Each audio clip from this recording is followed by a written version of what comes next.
then push play here. Okay. There we go. Hello, this is Corinne Latigra, and we're here at the Sacrivox Festival here in Downey, California. And as you can see, well, you can't actually see, but there's venues of bands and everything setting up, and we heard a few bands here. And I'm talking with Josh Graves. I just met him. Seagreves.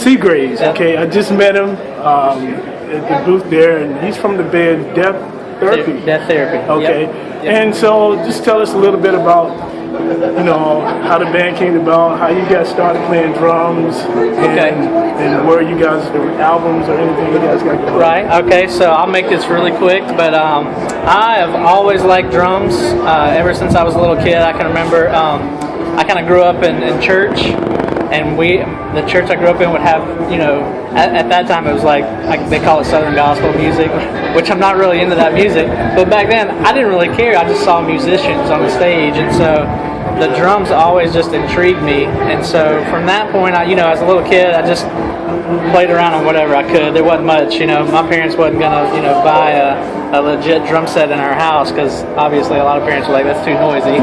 But so I joined the band in middle school, played drums through there on like the drum line and all that stuff, just to learn. So I learned music that way, and from there that kind of led into playing drum set and playing for just whoever would book me and wherever I could get a gig. And so that actually, I always had a philosophy: I never turned down a gig as long as it didn't compromise what I believed and what I thought was, good, right, and just my belief. You know what I'm saying? As long as it didn't compromise that, I never turned anybody down. That led to a lot of interesting places, but one of the most interesting places that led to me joining another band full time in 2008. And we were a contemporary Christian band, so it was, opposite side of what we're playing here tonight. But we toured. We were on M-Pop labels with Newsboys and stuff. We did a lot of touring stuff there on that side. Which band was that? That band was called Julian Drive. It doesn't exist anymore, but it was that was a fun band. We enjoyed it. We probably played, I don't know, 180 shows a year, so busy. It was very busy. And so anyway, when that ended in 2013, I found myself needing a job, and so I didn't really know where that was going to come about. And a church called me, and they needed a drummer, and they said, we would like to hire you to come play drums for us. And so I said, okay, I can probably work that out. I was really grateful. I was like, Lord, thank you for providing another job possibly. And so, believe it or not, that church is where Jason Wisdom went. And so Jason Wisdom is the lead singer for Death Therapy. He used to be with another band called Becoming the Archetype. And so I knew that band. I didn't know who was in it, but I knew of the band. And so I got introduced to Jason, and maybe a year or two after I played at his church, he was like, man, I'm thinking about doing this new project, with Death Therapy. Would you want to be a part? And I said, absolutely. That sounds fun. Actually, I was like, sure. I've never played that style of music, but I listen to it. I like it. And so that's kind of the short history of how I got started and with him. You guys are more metal. Yeah, it's basically like industrial groove metal is how they say. So it's got a lot of like cool. It's just groovy. Yeah. I mean, it's something like we tell people it's not necessarily like you're going to be head banging to it, but you're going to be nodding your head like, okay, so I can get with that. Okay. Yeah. So and I like that. Yeah. I really like that. So cool, that's fun. So. Now the name. How did you guys come up with Death Therapy? Okay, so it's kind of two things. For one, for Jason, it means you got to always remember as a believer, you always got to constantly die to yourself, and you got to put yourself aside, and really to be able to follow Jesus and do become more like Him. You really have to give your selfish. Everything about us is just in the way sometimes, and so that kind of has that meaning. But honestly, he really liked a movie called What About Bob, and in that movie, the actor is Bill Murray says that Death Therapy is some of the best therapy he's ever had. Yeah. And so Jason was like, that would be a funny name for a band, Death Therapy. And that's how he did it. That's how he got it. Wow. Yeah. Now, how long you've been playing for a while? Now, was drums do you play any other instruments? Or? I do. I can play some acoustic guitar. Okay. I kind of taught myself that, and believe it or not, I play some banjo. Oh, okay. Now, where are you guys from? Atlanta, Georgia area. Oh, okay. So we're not. You're from the South. We are. What kind of neighbors? I grew up in North Carolina. Oh, okay. So yeah, Charlotte. I was just there 2 weeks ago. Oh, well, okay. So then, if you're from Charlotte, you'll know we're actually closer to Athens, Georgia. Okay. Yeah. Home of the University of Georgia. My niece went to Georgia. Oh, okay. So, well, you know, that's exactly where we're from. We're neighbors. That's awesome. I was in North Carolina 2 weeks ago. Okay. Yeah, I went back for a visit. So I gotcha. So that's awesome. So when you started at an early age, you knew drums was something you wanted to do, or were your parents like, no, that's too noisy? Oh, well, of course, as parents, because I'm actually a new parent, so, you know, I get it. Sometimes you're just like, I need some peace and quiet. But, you know, they wasn't necessarily discouraging towards it, but it wasn't, you know, we didn't have a lot growing up, so, you know, it wasn't like we'll just go buy you a drum set. You know, I worked really hard one summer and saved up all the money I could to buy my first drum set. Yeah, because I really wanted it. You know what I'm saying? Like, I think that's a lot, that's like I'm not saying that people don't do that these days, but like, I don't know. I just don't meet a lot of people that are like willing to go and like really like, if you want something, you'll do whatever you can do to try and really, and that's what I did. I worked and I saved up that money, and I got a guy to sell me a drum set for like $700. Wow. Which is pretty cheap. How many pieces was it? It was 5 pieces. 5 pieces? Yeah. Tom, snare, and Tom's kick, and then snare, and some cymbals. Okay. And some stands. And I'm telling you, I remember it was so bad shape, I had to hold the toms on with a belt. Oh, yeah. Like I had a belt tied around them. Yeah. Some duct tape. When I look back and I go, what was I doing? That's so crazy. Like, but I didn't care. You should videotape, and then watch your growth as you get older in your drumming. I know, and I didn't care then. I just wanted to play it, you know? So. I know. Now, are you guys doing any recording, or what's going on with that? So we have the record, the Storm Before the Calm, that's out now, that's on Solid State Records. Solid State, okay. Yep, and so Jason he just finished the second record. Okay.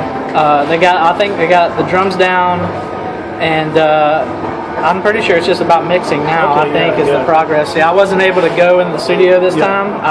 Because I play with some other guys as well. Gotcha. So I was on the road. Yeah. So he had to go do that. They email you your tracks and you went somewhere. Yeah. That's the thing now. Well, no, they didn't do that. There's another guy that rotates with me. His name's Blake Aldridge. He's another incredible drummer.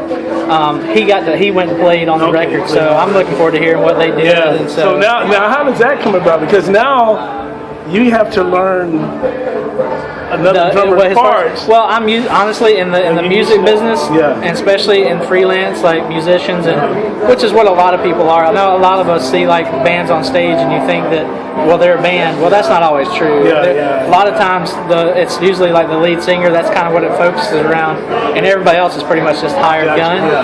And so there's actually a cool documentary on Netflix called Hired Gun, and it's about musicians that do that. Okay. And so it's really interesting. You need to check that out. Yeah, it's a really interesting documentary because it's exactly what I do. I mean, I may have work for this amount of time with Jason or whoever else I play with, and then there may be a season where I'm looking for stuff. But that's just how you stay busy as a drummer. Exactly. And, you know, studio work, whatever, studio time. Whatever you can do. So and being especially. I know LA and all that here, but especially in the South, Tennessee, Nashville, right there. So Atlanta is kind of picking up too. Atlanta's got. I think the home of So Dev Records is there. So there's a ton of stuff happening, like music wise, and so Okay. So what type of kit do you have? I have a DW kit. Okay. Yep, and it's single pedal. Single pedal. Okay. Because I tell you what, now I may be buying a double pedal in the future because some of Wisdom's music calls for that. Yeah. But man, there was one time I had a double pedal when I first started, but I was really challenged by, I don't remember, I think I almost want to think it was who was it? Lester Estelle Jr. I don't know if you've ever seen him. He plays for Kelly Clarkson. Okay. But he used to play for Pillar. He was Pillar's drummer. That dude, okay. he is bad to the bone. Yeah. I mean, that guy. But man, his foot is so fast. That when I hear it, I go, he's got to have a double pedal, but he doesn't.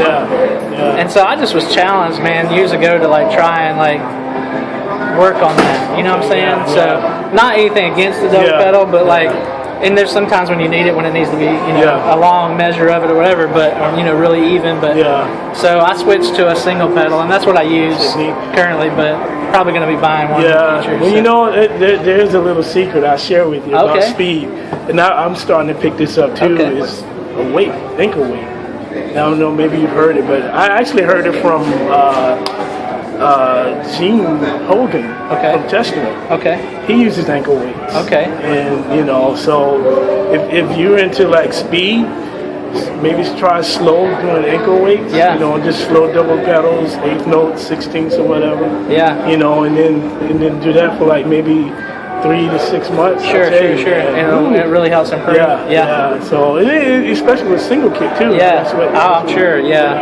Always looking for ways to improve, man. So now, you guys are touring, or well, so the summer, so Death Therapy does a few tour stuff here and there. Summer is mainly like just festivals. So Now, how does, when you record or when you're playing, do you use like a click track, or how does that, you use tracks or loops? How does that work? Click track usually, and so just play to that. The first record, when we were demoing out that stuff, it was just, here's a click with some ideas of how we're going to do it, and we just went section by section. And I'm pretty sure that's how they did the second one, and so that's just how I do it. Is it easy to, your style of music compared to you may have like different sections in your song where you have to take the click off and reset, or is it just straight? No, I don't really ever take the click off. I've been playing to the click for a long time. And so it's just kind of become second nature to me to always have it there. It's always just in the background. My goal is to have it disappear in the track where you don't hear it, because I'm so on that you don't hear it. Because the click's not there. And so it's there to keep you on, because we're all human. There's no way we can do that. So I like the click. That's cool, So I was talking to one of the guys here. How is the Christian genre of music in Atlanta? Because I know here in California, it's you got a lot of contemporary. But then as far as the metal scene, it's very small market. What is it like in Atlanta? Well, I mean, as far as the metal scene goes, I would say it's probably about the same. Really? Yeah, I think so. I mean, Wisdom may know more obviously about that than I do, because this is not my main genre. I mean, I do a lot of different. But I mean, Atlanta has a lot of cool venues that do have some heavier bands come in, like the Tabernacle. We played at the Masquerade. We played some of those places, and it's been really cool. So, it's just not. I think mainly because there's not a lot of radio stations that play it. Honestly, you know what I'm saying? Like, there's just very few out there that really pump that. That needs to change. It does, because everybody's missing out on that. So, there's a lot of, there's a lot of contemporary Christian stations. There's a lot of that, but they may not go too heavy on that side. You know what I'm saying? I think Disciple may be that may be about it, and it may be a light version of Disciple. Or either Stripe just came out with their new album. So now, how did you end up giving your life to Christ? What from drums to, did you have a testimony to where you were like in drugs, alcohol, or was it just like you just knew you needed Christ? So man, I am super blessed, because my family always had me in church from the moment I was born. I don't remember not being involved in church, and so I am blessed in that I didn't have to walk through things like that. Not that you don't have your own struggles, because we all have our own struggles, whether you're saved or not. It's not like you get saved and there's no more struggles. We all know that. I mean, since my whole family has been I've been saved since I was 8. My dad, I was at a kids camp, and I realized just one night as the preacher was sharing, the gospel, that I knew the gospel, but I didn't have Jesus in my heart. And so I realized that night I needed to make him a part of my life. And so that was like 1989. Okay. So yeah, it's been a long time. But I'm thankful for that, that I didn't have to go, through times like that, without Christ. Because now that hard times still come, now he's, I know who I turn to. Exactly. So super blessed. That's the reason why you're doing what you're doing. He gave each one of these bands and everybody else, a gift to use for him, to glorify him. Absolutely. That's the reason why these festivals exist, and we hope to have more. Yeah, absolutely. Wow, that's awesome, man. Great. Thank you for your time. Hey, I'm absolutely, glad I got a chance to meet you. So thankful to be on here. What time are you guys going tonight? I think it's like 7-ish. So, yeah. Because I know time has been pushed back a little bit. Yeah. Well, I guess that's a good thing. You get to talk and meet people. Do interviews like this. And so, great. Anything you want to say to people that are not saved, that are looking for some hope and trying to find hope in alcohol, drugs, money, whatever, what can you tell? So my sister, I had an older sister, she got addicted to painkillers, and a lot of hardships. I come from a broken home since I was saved, and so there's a lot of trying times, and believe me, we all have our struggles. I mean, everybody out there, I know I'm not the only one. So know that, first of all, you're not alone. Everybody has tough times. And so I tell you that about my sister because that eventually she took to me and it took her life. And so, so none of us are free from that. And so if you're out there and you are struggling with whatever it may be, it could be anything. Here's what I've learned since having a sister has an addiction. We're all addicted to something. And it's sin, you know what I'm saying? And that stuff, the enemy wants to take you further than you ever want to go and keep you longer than you want to stay. And the only hope is Jesus. And so when we lose sight of that, though, man, that's when he really starts to pile on the loneliness feeling, or I can't get out of this, or I'm not good enough. But believe me, you are. None of us are ever good enough, but Jesus makes us that way through his sacrifice. And so, man, give him a shot. That's all I can tell you, because he's pulled me through a lot of things. That's what he does. That's what he does. All right, bro. Thanks for your time. Absolutely, again, man. Appreciate it. We'll keep in contact with you. And, man. I'll get your contact info Sure. and everything. And good luck tonight. Thank you. Hope it's a good crowd. Thank you. All right, Appreciate it. All right. You've been watching Power and Pounders. This is Coran Latigra, and this interview Josh Graves from the band Death Therapy. And so we'll be interviewing some more people. So stay tuned. Bye-bye.